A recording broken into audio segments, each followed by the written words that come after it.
Hablo hoy de la sociedad ideal según Platón, de la primera utopía que se ha diseñado en la historia de nuestra civilización.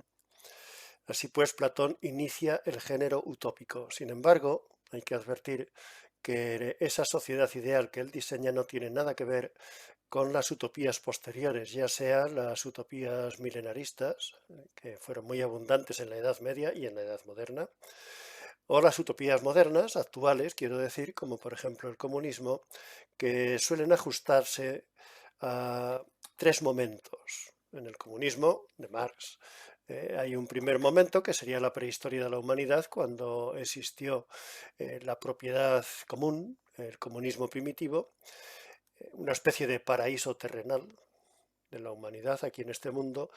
Luego esa gente, esa etapa, pues cayó en un error, cometió una especie de pecado original, que fue el capitalismo, o sea, la apropiación de los medios de producción, y en ello estamos, en el capitalismo.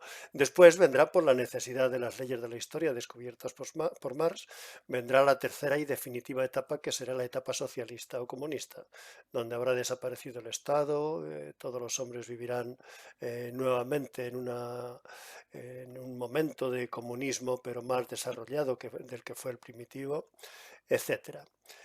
Decía que la utopía de Platón no tiene nada que ver con todo esto. Él ni siquiera piensa que sea realizable, menos aún piensa que la historia camina hacia su realización necesaria. Voy a explicar en qué consiste esta utopía o sociedad ideal de Platón, y voy a explicar también las razones por las que él la diseña.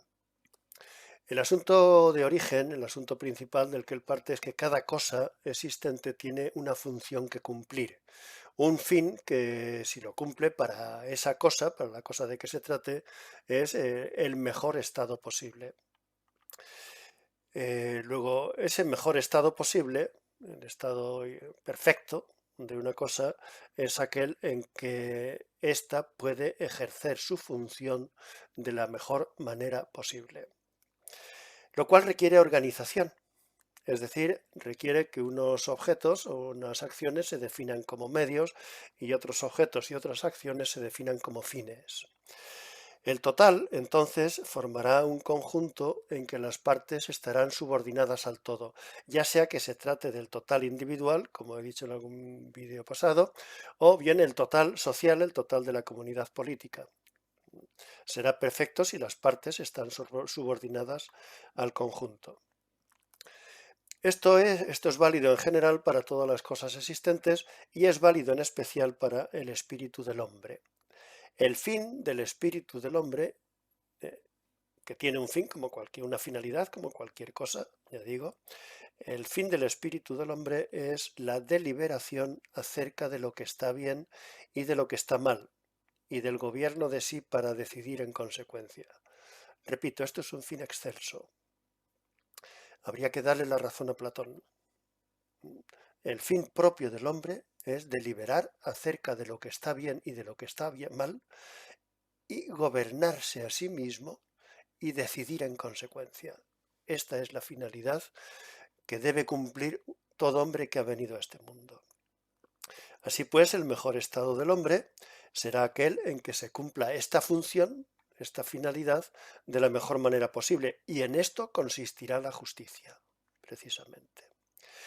Luego, si la justicia se debe defender, si hay que defender la justicia, tiene que ser por sí misma y no por los honores, por la reputación que procura el aparentar ser justo, aunque a lo mejor no se sea. La justicia vale tanto en el presente como en el futuro, tanto en la tierra como en los cielos. Hay que desdeñar entonces las consideraciones ajenas a ella. Los sofistas y los poetas podían predicar en tiempo de Platón y antes que lo justo es no hacer daño solamente para evitar tener que sufrirlo. Platón dice que esto es un insulto a la justicia verdadera, porque si alguien lograra engañar a los dioses y a los hombres, haciéndolos creer que es justo no siéndolo realmente, entonces habría que considerarlo justo, lo cual parece una contradicción. No es así. La justicia es el mejor estado posible para que el hombre pueda ejercer su fin, y su fin, ya lo he dicho, es deliberar acerca de lo que está bien, de lo que está mal, gobernarse a sí mismo y decidir por sí mismo.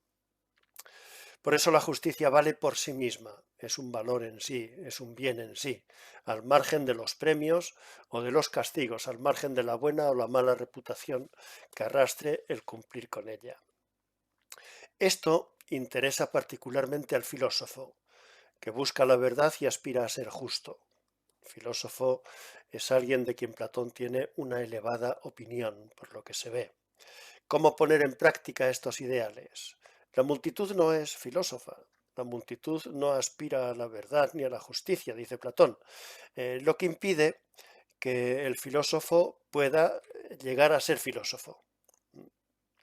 Si hubiera alguna forma de organización política en la que la degeneración del filósofo fuera imposible, o por lo menos fuera bastante difícil, habría que esforzarse por convertir en real esa organización política. Naturalmente, una tal organización debe estar regida por el bien, pero el único capaz de convertirla en real es aquel que conoce lo que es el bien, naturalmente, el sabio perfecto que posee la verdad. Sin embargo, este argumento parece que incurre en circularidad, parece un cierto argumento que peca de círculo vicioso.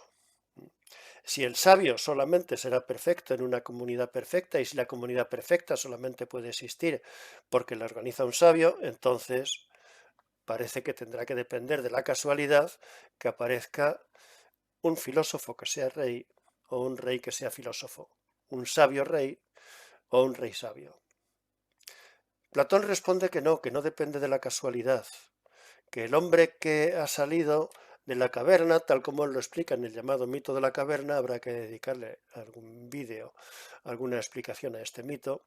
El sabio, que sale de ahí después de un gran proceso educativo, pedagógico, este llega a ver la verdad, este sale de las sombras de la opinión y aunque no tiene otro remedio que vivir entre las sombras, porque vive en este mundo, únicamente saldrá definitivamente de ellas cuando salga de este mundo, pues no tiene otra opción que instaurar o tratar de instaurar en medio de ellas la verdad y la justicia, si de verdad él quiere ser sabio y quiere ser justo. Tiene que procurar una sociedad perfecta. Y nos preguntamos, ¿pero es posible una sociedad perfecta? Platón responde que no, literalmente. De modo que aquí ya se distancia, una distancia casi infinita, de los utopistas posteriores que aspiraban a la realización en este mundo de una sociedad perfecta. Platón dice que la verdad es que no importa, en el fondo, que sea factible o no. No importa que sea posible, lo que importa es que sea pensable. Y así servirá de modelo y de orientación a estas sociedades imperfectas que son las que realmente existen. Así pues, nos podemos entregar a la confección de una sociedad perfecta hecha de pensamientos, pero no de realidades. Pero no será una sociedad simplemente imaginada, una sociedad arbitraria. No, no. Partirá de una previa clasificación realista de los hombres según sus apetitos dominantes. Entonces habrá que averiguar cuáles son esos apetitos dominantes que imperan sobre los hombres. Para conseguir esa clasificación de apetitos, Platón recurre a un mito antiguo, una antigua parábola, de la que ya se había servido Pitágoras en su visita al tirano de Fleunta. En esa parábola se dice que a una olimpiada van hombres de tres clases. Unos, los atletas, que son los que primero destacan, etc., estos acuden por afán de competir y obtener gloria y honores con el triunfo. Otros aprovechan la concentración de personas que se produce en toda concentración, en toda olimpiada, para tratar de obtener algún provecho, comprando, vendiendo, etcétera, traficando, haciendo negocio, haciendo mercadería. Otros, por fin, son los espectadores, únicamente van allí a contemplar el espectáculo y a gozar de él. Así sucede también en la vida, dice Platón, aunque no desde luego en el número de los individuos, que en la proporción numérica de individuos que dice la parábola.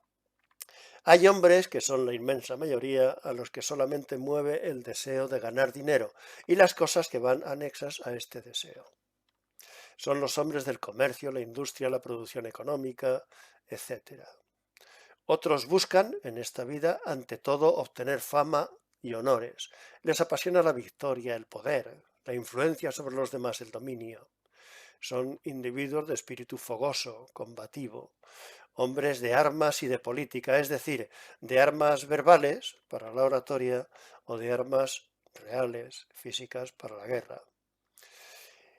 Y por último, hay otros, muy pocos, si es que hay algunos, diría yo, que son partidarios de la contemplación y del saber, amantes del conocimiento, tanto que estarían dispuestos a sacrificar todo otro objetivo con tal de dedicarse al conocimiento.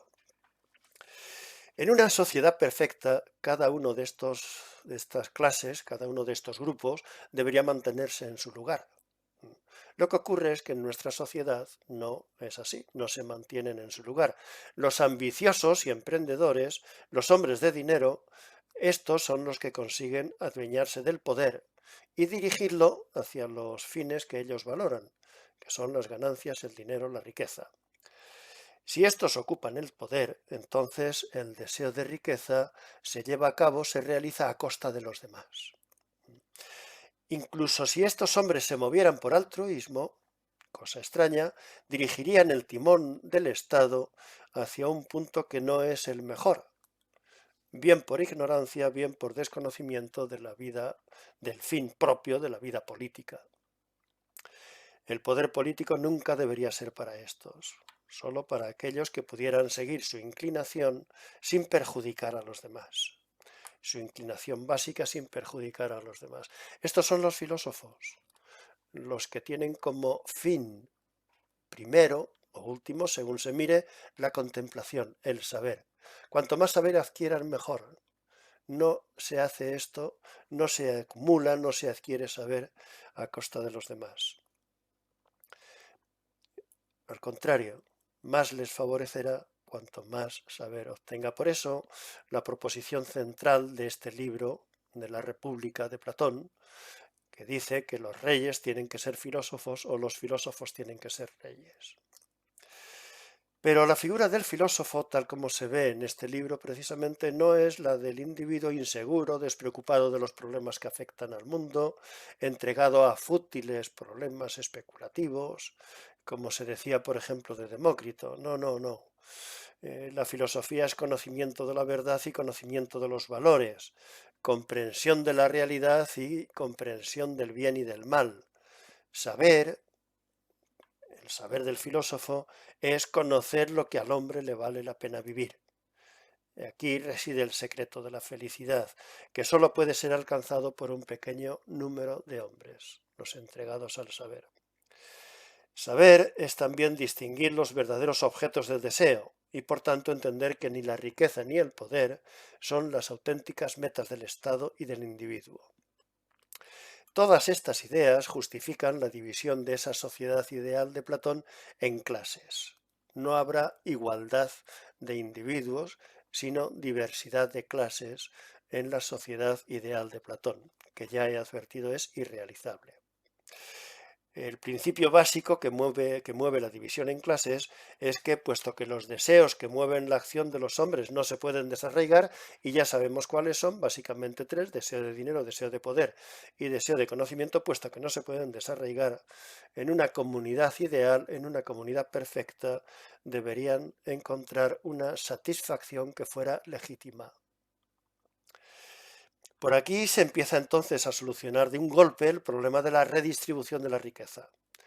Esta no se debe distribuir entre todos por igual, no se debe repartir entre todos por igual, porque no todos la desean por igual, incluso algunos no la desean en absoluto, hasta el punto de que están dispuestos a renunciar a ella con tal de perseguir otros fines.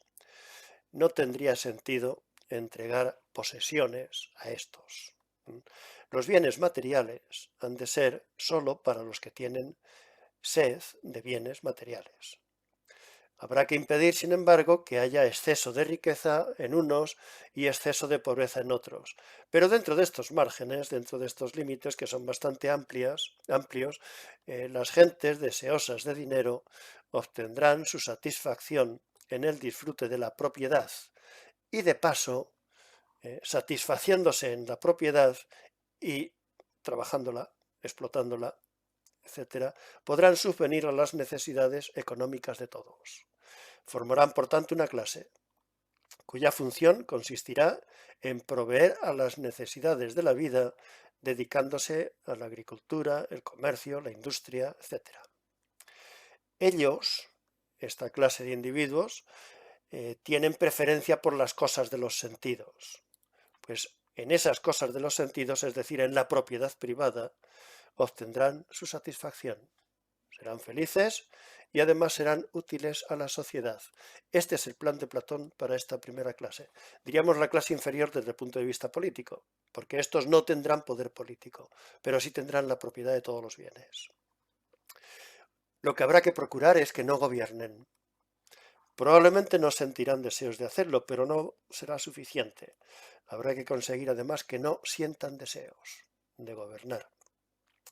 Para ello, habrá que hacer que sean incompatibles la autoridad, el gobierno, la autoridad estatal y la posesión de riquezas. De manera que quienes deseen ambas cosas a la vez tendrán que elegir una y renunciar a otra. Por este motivo, los gobernantes, los guerreros, no poseerán nada. Así, los ambiciosos de dinero no querrán gobernar, porque para ello tendrán que renunciar a su deseo primordial, que es el dinero.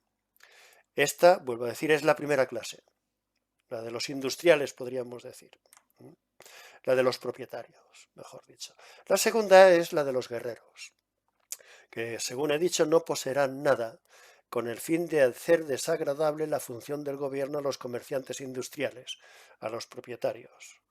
Y así los guerreros, no poseyendo nada, se podrán dedicar en cuerpo y alma a su tarea. No poseerán nada, ni siquiera poseerán hijos, esposas o esposos, porque también habrá guerreras. Aquí Platón se detiene un poco, un minuto, a decir que las guerreras serán iguales que los guerreros. La única diferencia es que siendo las mujeres, por lo general, aunque no siempre, más débiles físicamente que los hombres, pues en el combate, en la batalla, tendrán que ocupar los puestos más adecuados a esa debilidad física que suelen tener por lo general las mujeres con respecto a los hombres. Por lo demás son iguales. Así que habrá guerreros y habrá guerreras. Estos guerreros y guerreras, ya he dicho, no tendrán hijos, esposos, esposas. Así se conseguirá no solo que las inclinaciones de la vida familiar o los desvelos por la hacienda, si fueran propietarios, obstaculicen los trabajos propios de la milicia y la ejecución de órdenes. Además, se evitará algo que la gente aprecia mucho, la propiedad y el sexo. Ambas cosas, propiedad y sexo, no se interpondrán en la camaradería que deben sentir y practicar unos hacia otros los guerreros que constituyen esta segunda clase. La segunda casta, la de los guerreros, que viven en comunidad de bienes, de mujeres y de hijos. Y ya he dicho guerreros y guerreras. No hace falta añadir otra vez que esta casta estará cerrada a la de los propietarios. Propio de esta casta será el valor, la fiereza, encauzados hacia la estabilidad social. Y de aquí surgirán los gobernantes máximos, surgirá el filósofo, que representa la inteligencia y el gobierno de la comunidad. Después de un largo periodo de formación, que a lo mejor llegará hasta los 50 años, dice Platón, con toda seguridad, una vez que conoce el cielo de la verdad y se ha desprendido de la opinión, con toda seguridad no querrá gobernar. Pero tendrá que comprender que es preciso que lo haga, porque es el único capacitado. Será también el único al que se negará la satisfacción de su impulso principal, que es la dedicación al conocimiento. Pero gracias a esta renuncia, a su impulso primordial, la sociedad estará bien organizada y será perfecta. Esta es la sociedad utópica, según Platón, sociedad ideal y realizable, pero que puede servir de faro, puede servir de guía para estas sociedades imperfectas. Una sociedad compuesta básicamente de dos clases, la inferior, que es clase de los propietarios, y la superior, que es la clase de los guerreros, la que se dedica a las labores de policía y de milicia. Y por encima el gobernante máximo, el que conoce cuál debe ser la ley que rige el conjunto. Esta es la forma en que puede construirse un Estado sabio. Sabio porque conoce el bienestar de la ciudad y justo, porque la justicia lo gobierna todo.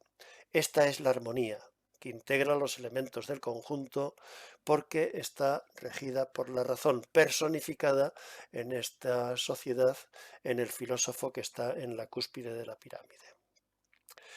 El que es político por ambición, un individuo perteneciente a la segunda clase, por ejemplo, a la clase de los guerreros, el que es político por ambición no está preparado para conducir la sociedad, porque a diferencia del filósofo habita el mundo de las sombras, el mundo de la opinión, que es ciego para los principios inmutables del pensamiento. Esta solución, aportada por Platón, no fue del todo original. Al idearla tuvo presente la antigua sociedad aristocrática, donde la religión y la política formaban un todo unitario. Al socavamiento de los fundamentos religiosos del Estado habían contribuido en no poca medida el escepticismo de los sofistas, el escepticismo de la ciencia jonia también, y la poesía, Homero y Hesíodo. La crítica de las leyes, la crítica de la necesidad o obligación de obedecerlas, la ausencia de respeto por los gobernantes, significaba el desmoronamiento de la antigua polis. La organización de los tiempos aristocráticos debió de enseñar a Platón que los hombres no pueden estar dispuestos a obedecer más que aquello en lo que reconocen algún tipo de sanción sobrenatural, algún tipo de respaldo divino. La masa se desorienta cuando pierde su apoyo religioso y tiene que enfrentarse a sí misma. Surge entonces el miedo a la libertad. Por esto, la defensa de la estabilidad social no puede ser solo política. Lo grave del asunto era que no podía ya restablecerse el antiguo panteón homérico, la antigua creencia en los dioses, en el seno de una comunidad que ya era muy ilustrada e inteligente como la ateniense del siglo V a.C. Homero mismo y los poetas eran los culpables por tratar a los personajes míticos, a los dioses, de modo irreverente, por presentarlos como seres humanos engrandecidos, con las mismas pasiones y las mismas debilidades. En una sociedad bien organizada habría que prohibir a los poetas. Porque las gentes necesitan religión y porque en consecuencia hay que restaurar las creencias de manera que la mayoría de las personas pueda dar rienda suelta a sus instintos irracionales, pero controlándolos por medio de la fe religiosa, emanada del poder político. Esto quiere decir que el intelectualismo socrático, reinterpretado pitagóricamente y ampliado hasta comprender todo el universo por Platón, se trueca ahora en una religión cuyas verdades más altas son accesibles al más ejercitado filósofo, que deberá gobernar a sus conciudadanos. La religión se realiza en una sociedad política adecuada. Religión y política vienen a ser lo mismo, como siempre ha sido, y también es lo mismo que ética. Bien, una última consideración es que Platón, aun pensando que esta sociedad ideal es irrealizable, sin embargo, con los argumentos en los que se fundó, puso el dedo en la llaga de un problema político permanente, y es la existencia de oligarquías. La existencia de grupos organizados, bien sean grupos de dinero, los que él colocaría en la primera casta, la casta de los propietarios, la primera clase social, bien sean oligarquías del dinero o bien sean oligarquías del poder, o sea, de hombres ambiciosos que ambicionan desean gobernar a los demás y también se organizan en pequeños grupos para controlar el Estado. Este es el problema que Platón detecta con toda su fuerza y al que trata de dar solución en una sociedad ideal.